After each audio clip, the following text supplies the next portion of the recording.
Particle board ഇട്ട് ചെയ്യുമ്പോഴുള്ള പ്രധാനമായിട്ടുള്ള കുറച്ച് കാര്യങ്ങൾ നമ്മൾ ശ്രദ്ധിക്കുകയാണെങ്കിൽ നമ്മൾ വളരെ ചുരുങ്ങിയ ചിലവിൽ തന്നെ നമുക്ക് ഒരു പ്രീമിയം ലുക്കിലേക്ക് നമുക്ക് കൊണ്ടുവരാൻ കഴിയും.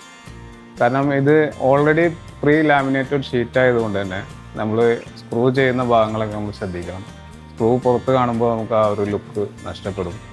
അതുപോലെ ഫ്ലോറായിട്ട് നമുക്ക് കോണ്ടാക്റ്റ് വരാൻ പാടില്ല. അപ്പോൾ ഫ്ലോറായിട്ട് കോണ്ടാക്റ്റ് വരുന്നവർക്ക് നമ്മൾ PVC ലെഗ് കൊടുത്തിട്ട് അത് PVCയുടെ തന്നെ സ്കട്ടിങ് കൊടുത്തു. അതുപോലെ ബാക്ക് സൈഡ് ഇതെല്ലാം നമ്മളൊരു WPCയുടെ കുറച്ച് പാക്കിംഗ് ഒക്കെ കൊടുത്തിട്ട് അങ്ങനെ ഒരു പ്രത്യേക രീതിയിലൊക്കെയാണ് നമ്മൾ ചെയ്തിട്ടുള്ളത്. എന്തായാലും ഇത്തരം കാര്യങ്ങളൊക്കെ ചെയ്തു വന്നപ്പോൾ അതിൻ്റെ ഒരു ഔട്ട്പുട്ട് നല്ലൊരു പ്രീമിയം ലുക്ക് തന്നെ നമുക്ക് കിട്ടി എന്നുള്ളതാണ് വളരെ സന്തോഷം.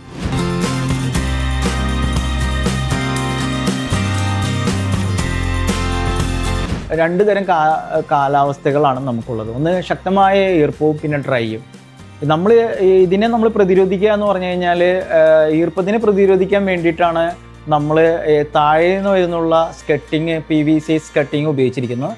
അത് ഭിത്തിയിലേക്ക് നമ്മൾ ഡയറക്റ്റ് സ്ക്രൂ ചെയ്യാത്ത രീതിയിലും അത് സ്ക്രൂ ഒരിക്കലും കാണാത്ത രീതിയിലുമാണ് നമ്മൾ ഈ സിസ്റ്റം ഉപയോഗിച്ചിരിക്കുന്നത്. കംപ്ലീറ്റഡ്, അതായത് എഡ്ജ് കംപ്ലീറ്റഡ് ലാമിനേറ്റഡ് ആണ്.